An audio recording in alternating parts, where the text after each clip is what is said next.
Hello friends, स्वागत है आप सभी का जीके पॉइंट ऑफिशियल चैनल पर। आज हम आपको कराने जा रहे हैं यूपीएसआई के लिए एमसीक्यू सेट नंबर 1। आज आज से हम शुरू करेंगे दरोगा सीरीज, जिसमें आपको मिलेंगे 40 एमसीक्यू का फास्ट रिवीजन, जिसमें मूल विधि, संविधान और जीके से रिलेटेड प्रश्नों को देखा जाएगा। तो चलिए देर न करते हुए पहले सेट की ओर बढ़ते हैं। पहला प्रश्न है, भारतीय संविधान में संघीय सूची, राज्य सूची और समवर्ती सूची किस अनुसूची में दी गई है? तो 7वीं अनुसूची में दी गई है। ऑप्शन नंबर ए इसका सही हो जाएगा। शक्तियों का विभाजन केंद्र और राज्यों के बीच इसी से किया जाता है। दूसरे प्रश्न की ओर बढ़ते हैं। भारतीय दंड संहिता आईपीसी की धारा 302 किस अपराध से संबंधित है? तो यह हत्या से संबंधित है। ऑप्शन नंबर ए इसका सही हो जाएगा। आईपीसी 302 हत्या के लिए दंड, इसमें मृत्यु दंड या फिर आजीवन कारावास की सजा हो सकती है। तीसरे प्रश्न की ओर आते हैं। तीसरा प्रश्न है, समानता का अधिकार संविधान के किस अनुच्छेद में निहित है? तो इसका सही आंसर हो जाएगा ऑप्शन नंबर बी, अनुच्छेद 14 से 18, समानता का अधिकार। Option number B. इसमें अस्पृश्यता का उन्मूलन और उपाधियों का अंत भी शामिल है। भारतीय साक्ष्य अधिनियम किस वर्ष लागू हुआ था? भारतीय साक्ष्य अधिनियम, इंडियन एविडेंस एक्ट, तो यह लागू हुआ था 1872 में। ऑप्शन नंबर 20 का सही हो जाएगा। इसे सर जेम्स स्टीफेन ने तैयार किया था। आज भी भारतीय न्याय व्यवस्था में ये लागू है, भारतीय साक्ष्य अधिनियम 1872। आगे आते हैं, अगले प्रश्न की ओर बढ़ते हैं। हिरासत में मृत्यु किस मौलिक अधिकार का उल्लंघन है? तो यह स्वतंत्रता के अधिकार का उल्लंघन है। यह जीवन और व्यक्तिगत स्वतंत्रता अनुच्छेद 21 का उल्लंघन है। सुप्रीम कोर्ट ने इसे असंवैधानिक ठहराया है। छठवें प्रश्न की ओर बढ़ते हैं। Criminal procedure code CrPC Bharat में कब लागू हुआ था? तो यह लागू हुआ था 1973 में। सीआरपीसी 1973 भारत में लागू हुआ था। 1 अप्रैल 1974 से प्रभावी हुआ था। यह आपराधिक प्रक्रिया से संबंधित है। अगले प्रश्न की ओर बढ़ते हैं। मौलिक अधिकारों का उल्लंघन होने पर कौन सी न्यायिक शक्ति का प्रयोग की जाती है? तो इसका सही आंसर हो जाएगा विशेषाधिकारिता। ऑप्शन नंबर डी इसका सही हो जाएगा।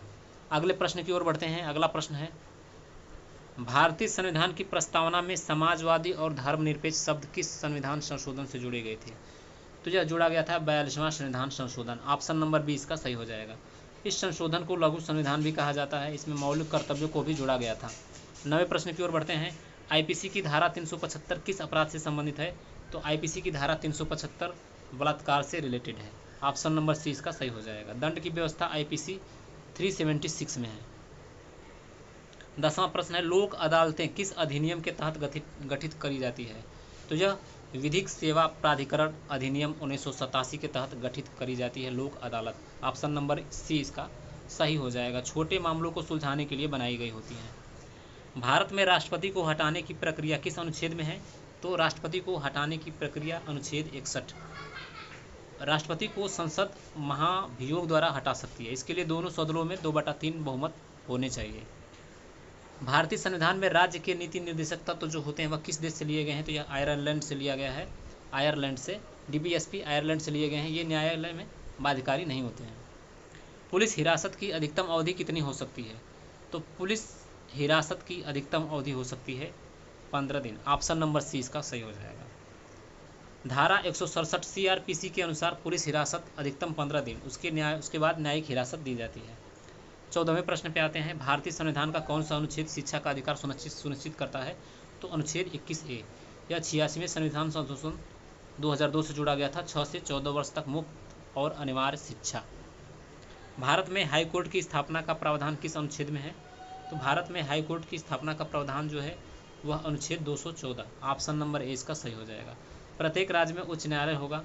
उच्च न्यायालय की शक्तियाँ अनुच्छेद 215 से 231 में दी गई हैं। भारतीय दंड संहिता आईपीसी की धारा 124A किस अपराध से जुड़ी हुई है? तो 124A जुड़ी हुई है राजद्रोह से। ऑप्शन नंबर ए इसका सही हो जाएगा। आईपीसी की धारा 124A राजद्रोह से जुड़ी हुई है। हिरासत में प्रताड़ना किस अनुच्छेद का उल्लंघन है? तो अनुच्छेद 21 का उल्लंघन है। ऑप्शन नंबर सी इसका सही हो जाएगा। यह जीवन और व्यक्तिगत स्वतंत्रता का उल्लंघन है। अनुच्छेद 21। सुप्रीम कोर्ट ने इसे असंवैधानिक माना है। भारत में राष्ट्रपति शासन किस अनुच्छेद के तहत लगाया जाता है? तो भारत में राष्ट्रपति शासन अनुच्छेद 356। ऑप्शन नंबर बी इसका सही हो जाएगा। 3 प्रकार के आपातकाल होते हैं। 352 राष्ट्रीय आपातकाल, 356 राज्य आपातकाल जिसमें राष्ट्रपति शासन लगता है, और 360। अगले पे आते हैं, भारतीय संविधान की किस अनुसूची में पंचायती राज का प्रावधान है? तो 11वीं सूची में पंचायती राज का प्रावधान है। ऑप्शन नंबर सी इसका सही हो जाएगा। 73वें संविधान संशोधन 1992 के द्वारा जोड़ा गया, इसमें 19 विषय दिए गए हैं। पब्लिक इंटरेस्ट लिटिगेशन PIL की अवधारणा भारत में कब शुरू हुई थी? तो 1980 से शुरू हुई थी। ऑप्शन नंबर बी इसका सही हो जाएगा। भारतीय संविधान का संरक्षक किसे कहा जाता है? तो सुप्रीम कोर्ट को भारतीय संविधान का संरक्षक कहा जाता है। इसे संविधान का संरक्षक और न्यायपालिका का शिरोमणि भी कहा जाता है। भारतीय संविधान की किस धारा में अवैध सभा का उल्लेख है? तो अवैध सभा 141 IPC 141 की धारा 144 जो है वह निषेधाज्ञा कर्फ्यू से रिलेटेड है। अधिकारों का ह्रास सिद्धांत किस अनुच्छेद से संबंधित है? अधिकारों का ह्रास सिद्धांत जो है वह अनुच्छेद 13 से रिलेटेड है। ऑप्शन नंबर ए इसका सही हो जाएगा। धारा 376D IPC किससे संबंधित है? तो यह सामूहिक बलात्कार से रिलेटेड है। ऑप्शन नंबर बी इसका सही हो जाएगा। धारा 376D सामूहिक बलात्कार। 25वें प्रश्न पे आते हैं, भारत के नियंत्रक एवं महालेखा परीक्षक CAG की नियुक्ति कौन करता है? तो राष्ट्रपति द्वारा इनकी नियुक्ति करी जाती है। यह भारत के खातों का ऑडिट करते हैं। संविधान की कौन सी संशोधन जो है वह मिनी संविधान कहलाता है? तो 42वां संविधान संशोधन 1976। भारतीय संविधान में कितने प्रकार की आपातकालीन व्यवस्थाएं हैं? तो 3 प्रकार की आपातकालीन व्यवस्थाएं हैं। राष्ट्रीय आपातकाल 352, राज्य आपातकाल 356 और वित्तीय आपातकाल 360। अब तक वित्तीय आपातकाल अभी लागू नहीं किया गया है कभी भी। धारा 161 CRPC किससे संबंधित है? तो यह गवाह का बयान, इससे रिलेटेड है। धारा 161 CRPC पुलिस जांच के दौरान गवाह का बयान दर्ज कर सकती है। यह अदालत में महत्वपूर्ण साक्ष्य होता है। भारतीय संविधान के किस अनुच्छेद में समान कार्य के लिए समान वेतन का प्रावधान है? समान कार्य के लिए समान वेतन, अनुच्छेद 39। ऑप्शन नंबर सी इसका सही हो जाएगा। भारतीय दंड संहिता IPC की धारा 420 किस अपराध से जुड़ी हुई है? तो धोखाधड़ी से रिलेटेड है। 420 IPC 420 चीटिंग से रिलेटेड है। यह दंडनीय अपराध है। ऑप्शन नंबर इसका 2 सही हो जाएगा। Option number B. एकता सीमा है। संविधान की प्रस्तावना में लोकतंत्र शब्द का क्या आशय है? तो लोकतंत्र शब्द का आशय है जनता द्वारा शासन, जनता के लिए शासन और जनता का शासन। ऑप्शन नंबर डी इसका सही हो जाएगा। अब्राहम लिंकन की परिभाषा प्रसिद्ध है इसके लिए। लोकतंत्र का मतलब है जनता का, जनता के लिए, जनता द्वारा शासन। पुलिस अधिकारी व बिना वारंट के किन अपराधों में गिरफ्तारी कर सकता है? तो संज्ञेय अपराध में। ऑप्शन नंबर ए इसका सही हो जाएगा। संज्ञेय अपराध मतलब गंभीर अपराध जिनमें पुलिस तुरंत कार्रवाई कर सकती है, जैसे हत्या, डकैती, बलात्कार etc। भारत का सर्वोच्च न्यायालय कहाँ स्थित है? तो दिल्ली में स्थित है।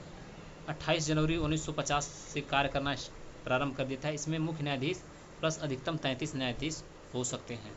संविधान के किस अनुच्छेद में मौलिक कर्तव्यों का उल्लेख किया गया है? तो मौलिक कर्तव्यों का उल्लेख है 51A। ऑप्शन नंबर ए सही हो जाएगा। अनुच्छेद 51A का मौलिक कर्तव्य। धारा 498A IPC किस अपराध से संबंधित है? तो दहेज उत्पीड़न से संबंधित है। धारा 498 IPC के तहत यह धारा 1983 में जोड़ी गई थी। इसमें पति या परिवार द्वारा उत्पीड़न के लिए सजा है। अगले प्रश्न की ओर बढ़ते हैं। भारत में पहली महिला मुख्य न्यायाधीश कौन बनी थी? तो यह बनी थी फातिमा बीवी। 1989 में सुप्रीम कोर्ट की पहली महिला न्यायाधीश बनी थी फातिमा बीवी। लीला सेठ जो है वह पहली महिला उच्च न्यायालय की मुख्य न्यायाधीश बनी थी। संविधान की किस अनुसूची में भाषाओं का उल्लेख है? तो भाषाओं का उल्लेख है 8वीं अनुसूची में। ऑप्शन नंबर सी इसका सही हो जाएगा। पहले 14 भाषाएं थी, उसके बाद वर्तमान में 22 भाषाएं हो गई हैं। FIR किस धारा के अंतर्गत दर्ज करी जाती है? तो FIR जो है वह CRPC 154 के तहत दर्ज करी जाती है। यह आपराधिक जांच की शुरुआत होती है यहाँ से। FIR। हिंदू विवाह अधिनियम किस वर्ष पारित हुआ था? तो हिंदू विवाह अधिनियम पारित हुआ था 1955 में। ऑप्शन नंबर बी इसका सही हो जाएगा। 40वां प्रश्न है, भारतीय संविधान का कौन सा अनुच्छेद संविधान संशोधन की प्रक्रिया से जुड़ा हुआ है? तो अनुच्छेद 368 जो है वह संविधान संशोधन की प्रक्रिया से जुड़ा हुआ है। संविधान संशोधन की शक्ति संसद को दी गई है। अब तक 106 संशोधन किए जा चुके हैं अब तक 2025 तक। तो ये रहे 40 MCQ जो UPSI के लिए हमने तैयार करा था, जिसमें सभी प्रश्नों को शामिल करा गया है। यूपी से जो संविधान से रिलेटेड है और विधि कानून से रिलेटेड। आपको वीडियो अच्छी लगे तो लाइक करें और चैनल को ज़रूर से ज़रूर सब्सक्राइब करें। ये पहला वीडियो था, ऐसे ही रोज़ रोज़ वीडियो आएगी। आप कम समय में फास्ट रिवीजन कर सकते हैं 40 प्रश्नों का। तो चैनल पर बने रहें। धन्यवाद।